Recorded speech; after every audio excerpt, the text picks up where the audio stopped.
पहला क्वेश्चन आपके स्क्रीन पर ये रहा। एक एक क्वेश्चन बड़े ध्यानपूर्वक आप पढ़ेंगे और अपना आंसर देंगे। पूछा जा रहा है जैसलमेर की स्थापना हुई थी, जैसलमेर की स्थापना कब हुई थी?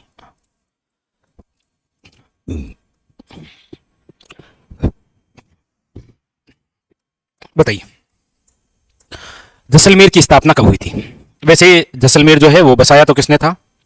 याद रखिएगा, राव जैसल ने।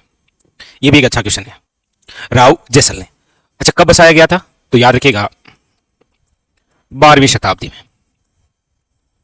जैसलमेर जिसे आप कहते हैं येलो सिटी, पीला शहर, जिसे आप कहते हैं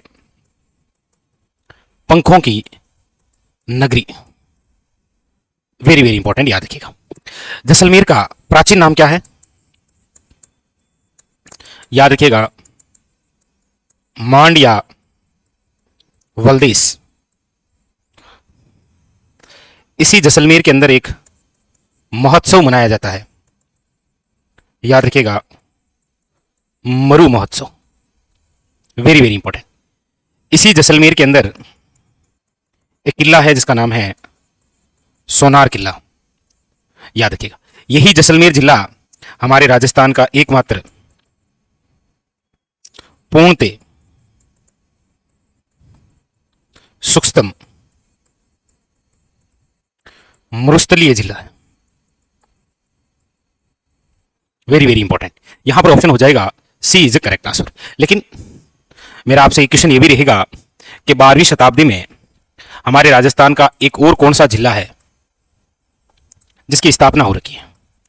एक तो 12वीं शताब्दी के अंदर है आपके जैसलमेर, एक और कौन है जिसकी 12वीं शताब्दी में स्थापना हो रखी है? ये आप कमेंट करके बताइए। अगला है, किस सूफी संत को सुल्तान ए तारकिन की उपाधि प्राप्त है? किसे सुल्तान ए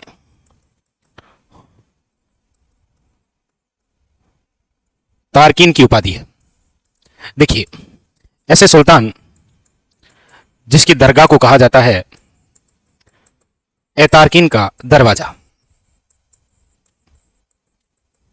जिनकी दरगाह क्या कहलाती है? ए तारकिन का दरवाजा। ए तारकिन का दरवाजा कहां पर है? तो याद रखिएगा, नागौर। और नागौर में ये जिस सूफी संत को उपाधि है वो है आपके शेख हमीदुद्दीन नागौरी, याद रखिएगा, जिन्होंने सुआल गांव, जो कि नागौर के अंदर सुआल गांव को अपना केंद्र बनाकर केंद्र बनाया, याद रखिएगा। शेख हमीदुद्दीन नागौरी, जो कि ख्वाजा मोइनुद्दीन चिश्ती, ख्वाजा मोइनुद्दीन चिश्ती के शिष्य हैं, याद रखिएगा, जिनको सन्यासियों का सुल्तान कहा जाता है, सन्यासियों का सुल्तान कहा जाता है।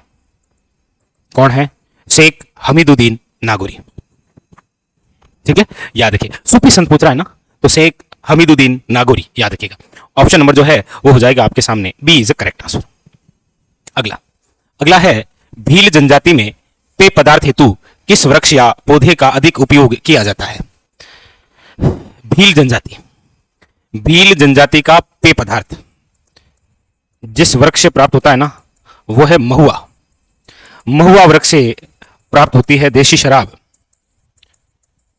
जो कि भील जनजातियों का पेय पदार्थ है, नाम है उसका महुड़ी। महुआ वृक्ष जिसे कहा जाता है आदिवासियों का कल्प वृक्ष, आदिवासियों का कल्प वृक्ष, जिसका साइंटिफिक नेम है मधुका लोंगाफोलिया। ऑप्शन नंबर जो है वो है आपके सामने सी इज करेक्ट आंसर, याद रखिएगा, ठीक है, वेरी वेरी इंपॉर्टेंट। चलिए अगला है, मत्स्य संघ को वृहत राजस्थान का हिस्सा बनाने के लिए, देखिए दो शब्द दे रखे हैं, एक तो दे रखा है मत्स्य संघ, एक दे रखा है वृहत राजस्थान। देखिए, मत्स्य संघ का गठन यदि आपको पूछा जाए तो याद रखिएगा वो है आपके 18 मार्च 1948। लेकिन इसका राजस्थान में विलय पूछा जाए तो कब है, कमेंट करिएगा। इसका राजस्थान में विलय कब किया गया? विलय, इस मत्स्य संघ को इस वृहत राजस्थान में विलय करने के लिए जिस समिति का गठन किया गया था उसका नाम है डॉक्टर शंकर राय या राव देव समिति।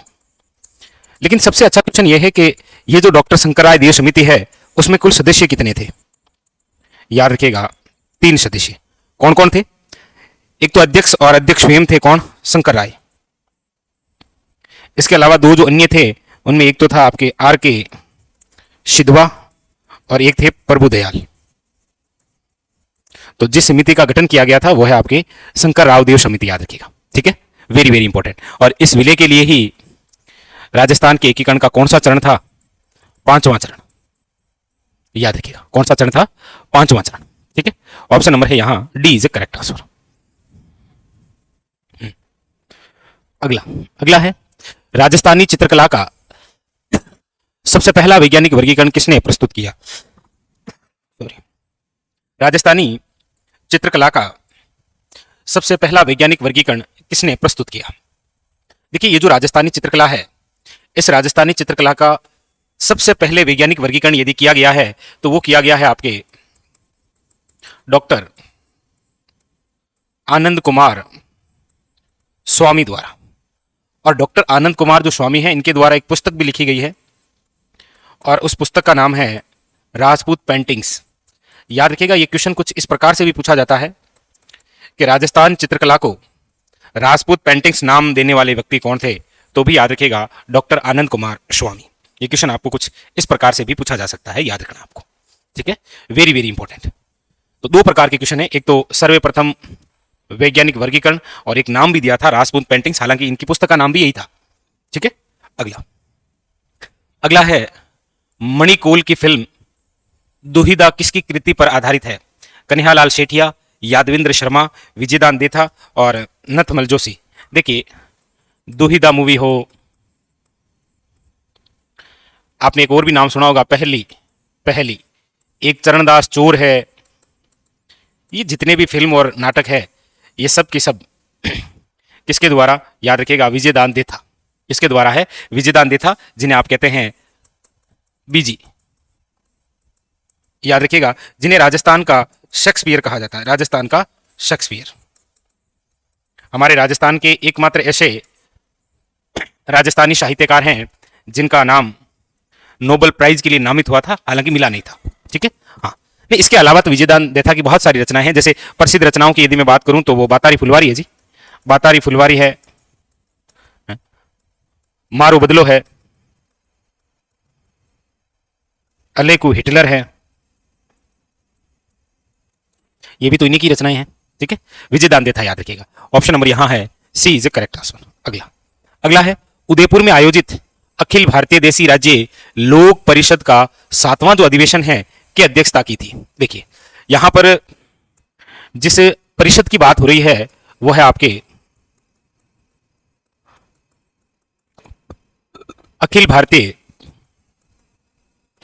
देसी राज्य लोक परिषद की। और ये जो अखिल भारतीय देसी राज्य लोक परिषद है इसका कौन सा 7वां अधिवेशन पूछ रहा है। और ये जो 7वां अधिवेशन है ये आपके कहां पर हुआ है? तो याद रखिएगा सनेटिया मैदान। और सनेटिया मैदान जो है वो कहां पर है? उदयपुर में। कब हुआ था ये? तो 31/12/1945 से 1/1 यानी कि 1 जनवरी 1946, याद रखिएगा। और इसकी जो अध्यक्षता की थी वो की थी, याद रखिएगा, स्वयं पंडित जवाहरलाल नेहरू ने। और इसके साथ कौन आए थे? याद रखिएगा शेख अब्दुल्ला इनके साथ आए थे। तो ऑप्शन नंबर है यहां पर, याद रखिएगा C is correct answer. Very very important. ठीक है, बहुत अच्छा, बड़ा शानदार सा क्वेश्चन है। आप ये सारी बातें पढ़ते हैं जब आप पढ़ते हैं मेवाड़ प्रजामंडल, पढ़ते हैं ना मेवाड़ प्रजामंडल, उस समय ये बातें पढ़ते हैं आप। अगला है भटनेर किला किसने बनवाया था? भटनेर किला, देखिए सबसे पहले तो याद रखिएगा ये जो भटनेर किला है ये आपके है कहां पर? तो याद रखिएगा हनुमानगढ़ में। इसे उत्तर भट किवाड़ के नाम से भी जाना जाता है। भटनेर जो किला है, याद रखिएगा, राज्य का सबसे प्राचीन किला है। राज्य का सबसे प्राचीनतम किला। इसका जो निर्माण है वो करवाया है भूपत भाटी ने 3री शताब्दी के अंदर। कौन सी? 3री शताब्दी, याद रखिएगा, वेरी वेरी इंपॉर्टेंट। ये जो भटनेर किला है, याद रखिएगा, सर्वाधिक विदेशी आक्रमण झेलने वाला किला है। सर्वाधिक विदेशी आक्रमण यदि किसी किले पर हुए हैं तो वो कौन सा है? भटनेर किला, जिसका निर्माण करवाया है भूपत भाटी ने। ऑप्शन नंबर क्या है यहां? B is the correct answer, याद रखिएगा। ठीक है,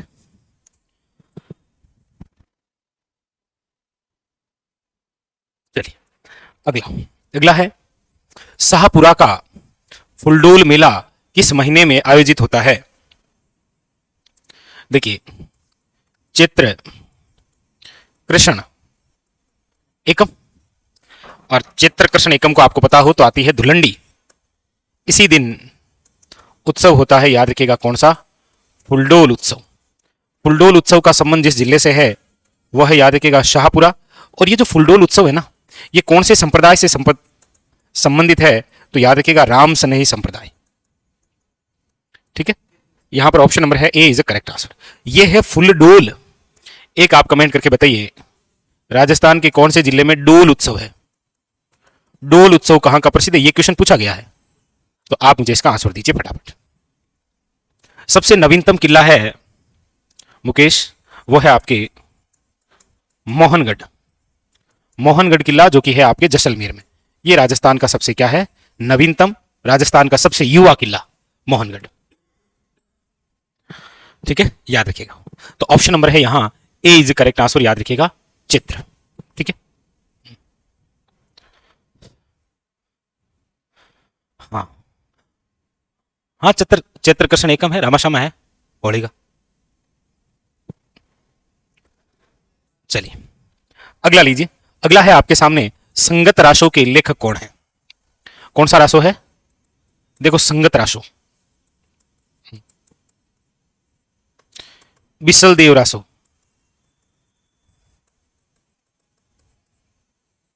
बिसल देव रासो।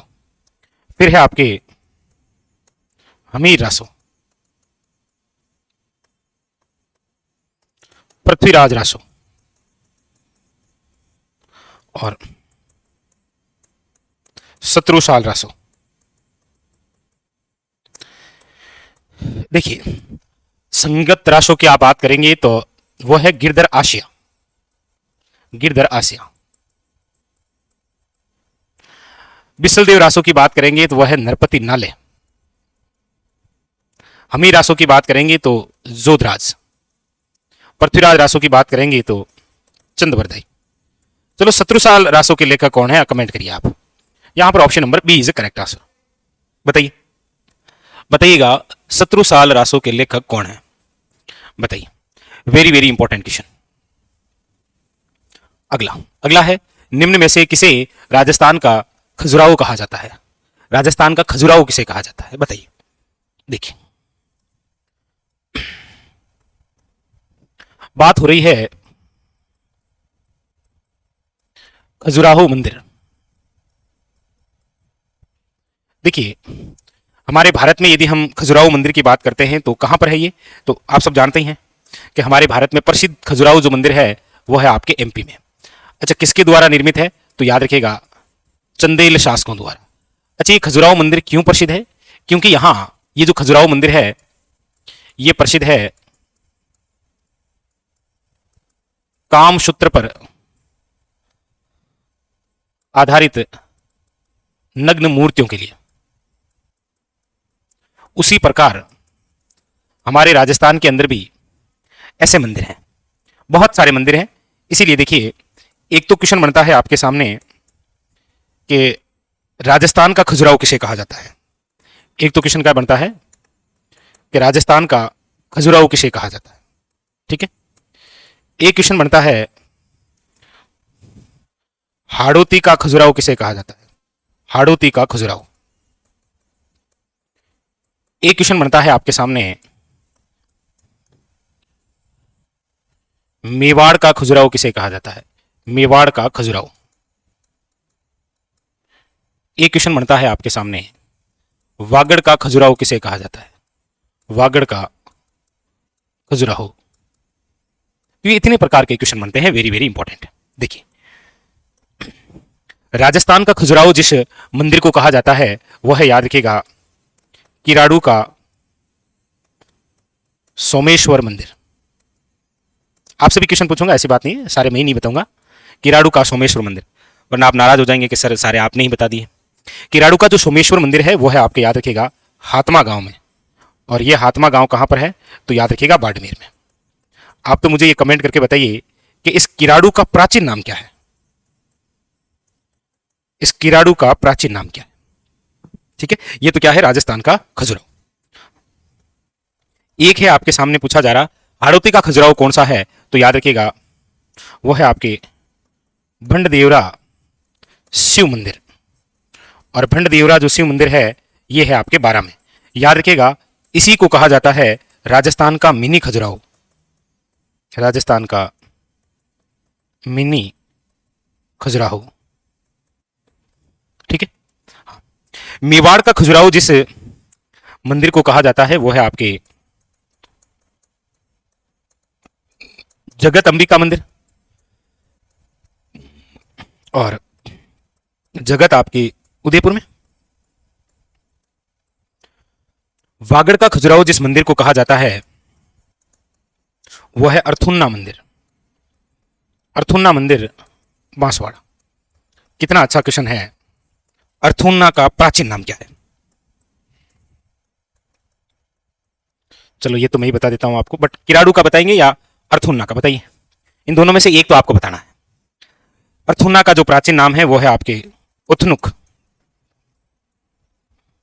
ठीक है, तो ये सारी सारी जो बातें हैं वो है आपके सामने खजुराहो की। तो अक्सर आप देखते हैं एग्जाम के अंदर खजुराहो से संबंधित क्वेश्चन आता है, स्टार लगा लीजिएगा, क्योंकि ये बहुत अच्छा फैक्ट है एग्जाम के लिए। या तो आपको वागड़ का खजुराहो, या मेवाड़ का खजुराहो, या हाड़ौती का खजुराहो, या फिर राजस्थान का खजुराहो, ऐसे ना पूछकर डायरेक्ट ये मंदिर पूछ लेता है। कई बार अर्थुन्ना मंदिर कहां पर है, कई बार अर्थुन्ना का प्राचीन नाम पूछ लेता है आपको, जगत अंबिका मंदिर पूछ लेता है। जगत अंबिका जो मंदिर है, याद रखिएगा, इसका निर्माण जो है वो अलट ने करवाया था। अलट ने करवाया। ये वैसे प्रतिहारकालीन मंदिर है, याद रखिएगा, प्रतिहारकालीन। अब आप कहेंगे सर फिर तो ये जो किराड़ू का सोमेश्वर मंदिर है ना, ये भी प्रतिहारकालीन ही है, प्रतिहारकालीन। तो कई बार इन मंदिरों के डायरेक्ट नाम देकर पूछ लेते। अब जैसे ये पूछा गया कि भंडदेवरा मंदिर निम्न में से किसे समर्पित है, चलिए फिर आप बता दीजिए किराड़ू का जो सोमेश्वर मंदिर है वो किसे समर्पित है, ये बताइए। तो कहीं ना कहीं इस प्रकार से क्वेश्चन आपके सामने पूछा जाता है। ठीक है, चलिए, कंप्लीट है ना सबके, कोई दिक्कत नहीं है। चलिए चलिए, यहां क्वेश्चन था, निम्न में से किसे राजस्थान का खजुराहो कहा जाता है? सास बहु मंदिर नागदा। आप कहेंगे सर नागदा उदयपुर में है, याद रखिएगा, ये भी बड़ा इंपॉर्टेंट और बड़ा अच्छा क्वेश्चन है, कई बार पूछा ये भी जाता है। और यहां पर जो आंसर है वो है किराड़ू का मंदिर, जो कि हातमा गांव में है, आपके बाड़मेर जिले में। ठीक है, चलिए अगला, राजस्थान में किस महिला द्वारा, राजस्थान में किसी महिला द्वारा दांतों के बीच में सोने की कील जड़वाने को क्या कहते हैं?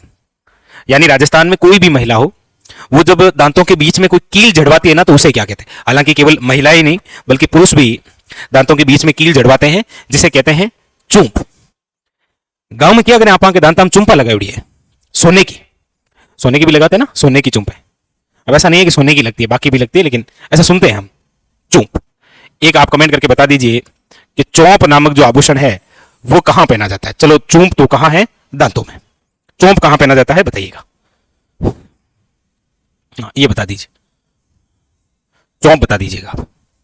अगला, अगला है घौरी एक लोकनाट्य है जो आधारित है। यहां पर पूछा जा रहा है आपको कि घौरी एक लोकनाट्य।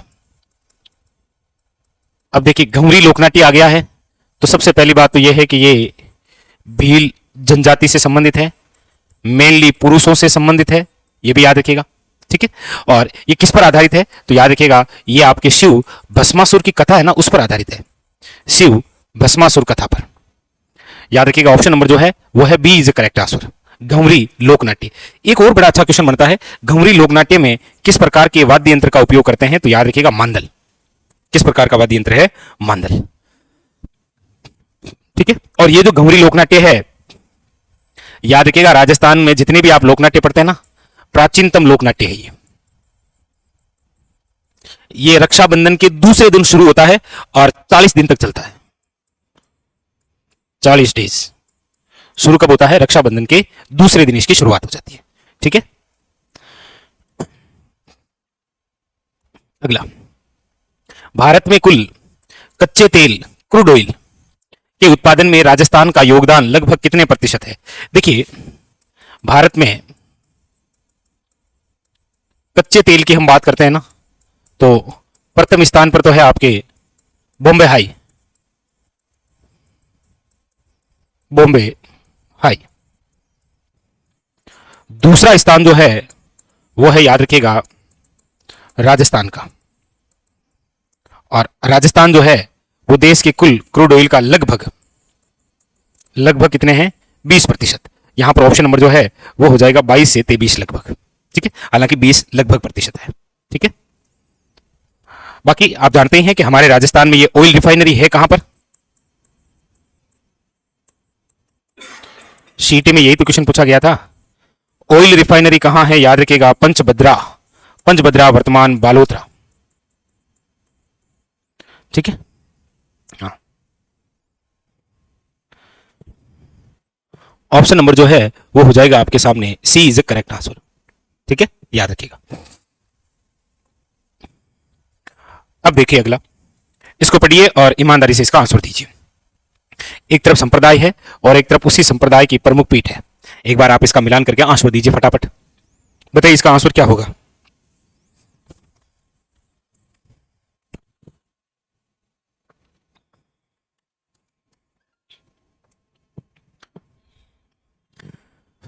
देखिए, मिलान कर दिया होगा आप सबने। चलिए, पहला है चरणदासी संप्रदाय। आप जानते हैं कि चरणदासी संप्रदाय और प्रणामी संप्रदाय हमारे राजस्थान में दो ऐसे संप्रदाय हैं जिसकी प्रमुख पीठ हमारे राजस्थान के बाहर है। याद रखिएगा, चरणदासी संप्रदाय की पीठ है दिल्ली। अलकिया संप्रदाय जो कि स्वामी लालगिरी जी का है, इसकी जो प्रमुख पीठ है वो है बीकानेर की। संत दास जी का जो संप्रदाय है वो है गुद्दड़ संप्रदाय और इसकी जो प्रमुख पीठ है वो है आपके दांतड़ा भीलवाड़ा। नवलदासी संप्रदाय संत नवलदास जी का और प्रमुख पीठ है वैसे जोधपुर ग्रामीण। ठीक है, यहां पर जोधपुर, लेकिन जोधपुर ग्रामीण कर लीजिएगा आप। तो मिलान कर दीजिए, कोई दिक्कत ही नहीं है। ये लो। ठीक है, कौन सा ऑप्शन हो जाएगा यहां पर? अब तो आप कर लेंगे, कोई दिक्कत। हाँ, प्रणामी जो संप्रदाय है ना, प्रणामी संप्रदाय, इस प्रणामी संप्रदाय की पीठ जो है वो है पन्ना एमपी और प्रणामी संप्रदाय के संत जो भी हैं वो है संत प्राणनाथ जी। याद रखिएगा। ठीक है, चलिए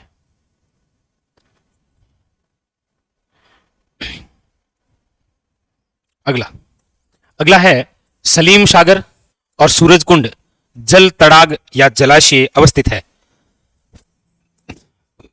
सलीम सागर और सूरज कुंड, ये दोनों ही आपके जिस जल तड़ाग में अवस्थित हैं वो है बाला किला। बाला किला कहां है? याद रखिएगा, अलवर के अंदर। बाला किला जिसे कहा जाता है कुंवारा किला, क्योंकि कभी कोई आक्रमण नहीं हुआ ना, इसे आंख वाला किला भी बोलते हैं।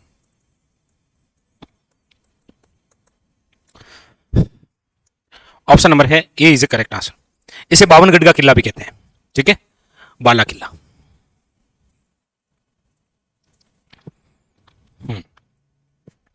अगला देखिए, अगला है राजस्थान के रीति रिवाजों में मौसर किसे कहा जाता है? एक शब्द होता है मोशर, एक शब्द होता है जोसर। एक शब्द है मोसर, एक शब्द है जोसर। मोसर तो होता है मृत्यु भोज और जोसर होता है जीवंत बारो। कई बार आप देखते हैं ग्रामीण क्षेत्रों के अंदर कुछ बुजुर्ग हैं जो कि अपने जीवित रहते ही हाँ भोज करवा देते हैं। ठीक है, चलिए याद रखिएगा। तो मोसर क्या है? मृत्यु भोज। जोसर क्या है? जीवंत बारो। मारवाड़ मूल्य अगर जीवंत बारो करियो। हाँ, ये मरने के बाद में भोजन करवाया जाता है और ये जीवित रहते ही भोजन करवा देते हैं।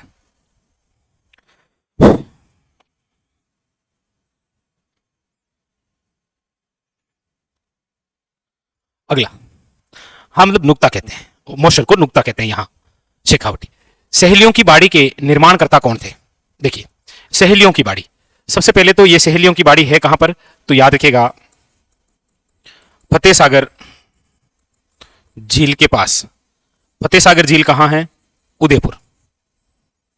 इसका जो निर्माण है वो किसने करवाया? याद रखिएगा संग्राम सिंह सेकंड ने अपनी पुत्री शकुंतला के लिए। Very very important option number है यहां, A is A correct answer. A is A correct answer. सहेलियों की बाड़ी, ये सहेलियों की बाड़ी है, एक 7 सहेलियों का मंदिर है। कहां है? 7 सहेलियों का मंदिर। और 7 सहेलियों का जो मंदिर है वो है झालरापाटन, झालरापाटन झालावाड़। याद रखिएगा। सहेलियों का बाजार कहां पर है आप कमेंट करके बता दीजिएगा। अगला, अगला है निम्नलिखित में से कौन सा सुमेलित नहीं है? आपके सामने अनुसंधान केंद्र दे रखे हैं और सामने कौन सा अनुसंधान केंद्र कहां पर असंगत दे रखा है, यानी कि सुमेलित नहीं है। पहला है राष्ट्रीय सरसों अनुसंधान केंद्र। आप कहेंगे सर राष्ट्रीय सरसों अनुसंधान केंद्र जो है वो सेवर में है और सेवर भरतपुर में है। ये तो सही है, कोई दिक्कत ही नहीं है, सेवर भरतपुर। ठीक है।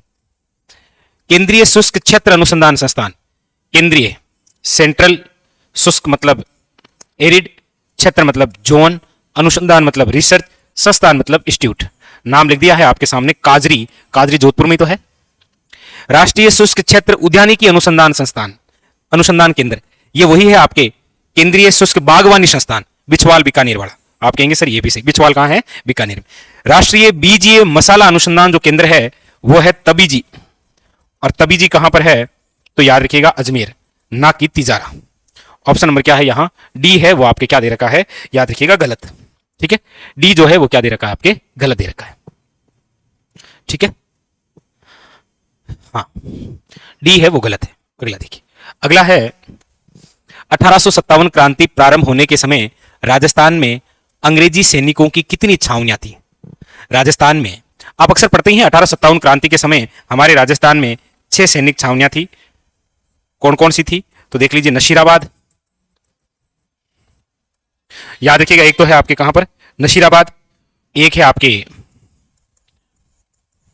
देवली, एक है आपके नीमच, एक आपके एरिनपुरा, एक आपके ब्यावर और एक आपके खेरवाड़ा। ये टोटल कितनी सैनिक छावनियां थी? 6। ठीक है, ऑप्शन नंबर यहां पर है, D is the correct answer. ठीक है, और इस क्वेश्चन को पढ़ते समय आपको यह जरूर ध्यान रखना है, बहुत सारे विद्यार्थी इस प्रकार के क्वेश्चन में थोड़ा सा अपना लॉजिक लगा देते हैं, जबकि इस प्रकार के क्वेश्चनों में अपना लॉजिक बिल्कुल नहीं लगाना है, कतई नहीं लगाना है, गलती से भी नहीं लगाना है, क्योंकि यहां पर एक लाइन पहले ही दे दी है 1857 क्रांति। ठीक है, और 1857 क्रांति के समय याद रखना हमारे राजस्थान में जो सैनिक छावनियां थी वो कितनी थी? याद रखिएगा 6। हालांकि यदि हम वर्तमान राजस्थान की बात करते हैं तो नीमच जो है वो एमपी में है वर्तमान में, लेकिन यहां बात 1857 की चल रही है, तो उस समय तो 6 ही पढ़ते हैं ना आप। यदि 5 होती तो फिर आप कभी 6 पढ़ते भी नहीं, 5 ही लिखते, इसलिए 6 है, कोई दिक्कत नहीं है। ठीक है, कोई दिक्कत नहीं है। वो क्वेश्चन ऐसे पूछा जाए कि 1857 क्रांति के समय हमारे राजस्थान में 6 रियासतें थी, वर्तमान राजस्थान की दृष्टि से कितनी छावनियां राजस्थान में थी, तो फिर वो 5 आ जाएगा, लेकिन वो इतना नहीं है, 6 ही आएगा। ठीक है, कोई दिक्कत नहीं। अगला है 1907 के अंदर स्थापित जैन वर्धमान विद्यालय के संस्थापक कौन है? देखिए, जैन वर्धमान जो विद्यालय है ना, ये आपके 1907 के अंदर जो स्थापित हुआ है, 1907 और 8 के अंदर है वैसे ये है आपके कहां पर? तो याद रखिएगा जयपुर में। और इसके जो संस्थापक हैं वो है, याद रखिएगा, अर्जुन लाल शेट्टी। अर्जुन लाल शेट्टी जिन्हें राजस्थान का ददीची कहा जाता है, याद रखिएगा, राजस्थान का ददीची। ददीची एक ऋषि थे, पता है ना, जिन्होंने अपना पूरा शरीर का त्याग कर दिया था। कहते हैं कि ऋषियों ने कहा था कि आपके ही शरीर से वो वज्र बनेगा, आपके ही शरीर की हड्डियों से वो हथियार तैयार होगा जिससे राक्षसों का विनाश हो सकता है। तो इन्होंने अपना पूरा शरीर दे दिया, उसी प्रकार अर्जुनलाल शेट्टी ने भी अपना पूरा जीवन आजादी के संघर्ष के लिए त्याग कर दिया। इसलिए अर्जुनलाल शेट्टी का एक कथन बहुत इंपॉर्टेंट है कि जब इनको चोमू ठिकाना है ना, चोमू वर्तमान जयपुर ग्रामीण में आता है, वहां के जिलाधीश नियुक्त किए गए थे अर्जुनलाल शेट्टी जी। तब इन्होंने कहा था कि यदि अर्जुनलाल नौकरी करेगा तो फिर इन अंग्रेजों को भारत से बाहर कौन निकालेगा। इस प्रकार के व्यक्तित्व थे अर्जुनलाल शेट्टी। अगला अगला है वीर भारत सभा की स्थापना की है।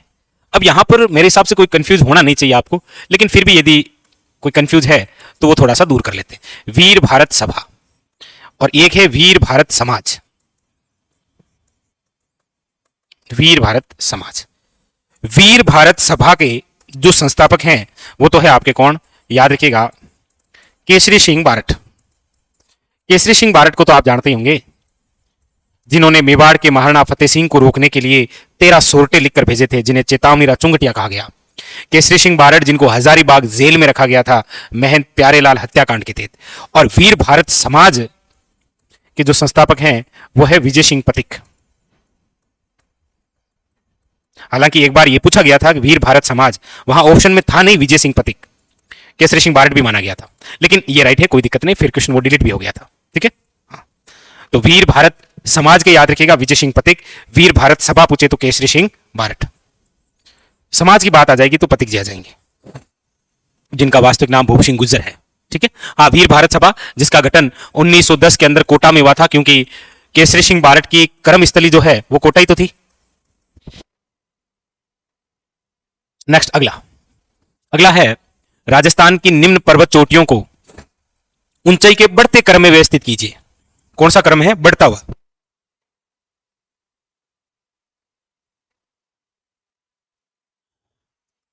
बढ़ता हुआ क्रम।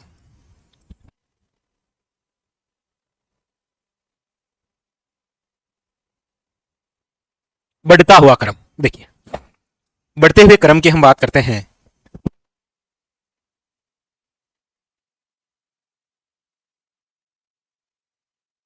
देखिए बढ़ता हुआ क्रम,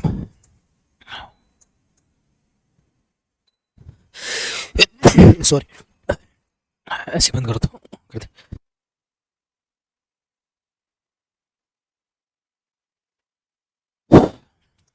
बढ़ता हुआ क्रम पूछ रहा है। देखिए 4 चोटियों के नाम दे रखे हैं, कौन कौन से? देखिए एक तो दे रखा है तारागढ़, एक दे रखा है अचलगढ़, एक दे रखा है कुंभलगढ़ और एक दे रखा है गुरु शिखर। तो गुरु शिखर जिसकी ऊंचाई 1722 या 1727 जो भी माने, टॉप पर तो यही है। कुंभलगढ़ 12 का डबल 24 मीटर है, अचलगढ़ 1380 मीटर है और तारागढ़ 873 है।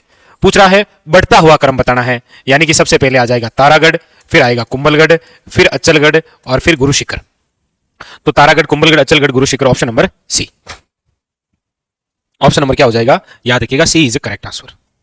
अगला, सरपंच अपना त्याग पत्र किसको सौंपता है? अब ये तो आप सब जानते हैं। उप सरपंच को, प्रधान को, जिला परिषद के सीईओ को या फिर पंचायत समिति के विकास अधिकारी को। सरपंच अपना त्याग पत्र देता है पंचायत समिति के विकास अधिकारी को। ठीक है, अगला देखिए, अगला है किस वर्ष में राजस्थान राज्य महिला आयोग की स्थापना हुई? देखिए राजस्थान राज्य महिला आयोग, देखिए किस वर्ष में राजस्थान राज्य महिला आयोग, देखिए राजस्थान राज्य महिला आयोग, राजस्थान राज्य जो महिला आयोग है इसकी स्थापना कब हुई, ये आपसे पूछा जा रहा है, फटाफट बताइए कमेंट करके। और इसके प्रथम अध्यक्ष याद रखिएगा कांता खतूरिया। प्रथम अध्यक्ष जिस महिला को बनाया गया था ना वो है कांता खतूरिया। और वर्तमान के अंदर जो अध्यक्ष है राज्य महिला आयोग की वर्तमान में वो है आपके रेहाना रेहाज चिश्ती। तो यहां पर जो ऑप्शन नंबर है वो हो जाएगा D is correct answer. Rajasthan राज्य महिला आयोग की स्थापना कब हुई? 1999 में, 1999 में, जिस समय राजस्थान के अंदर एक बांध बना था, कौन सा? बिसलपुर बांध। चलिए, हाँ चलिए फिर आज के लिए इतना ही।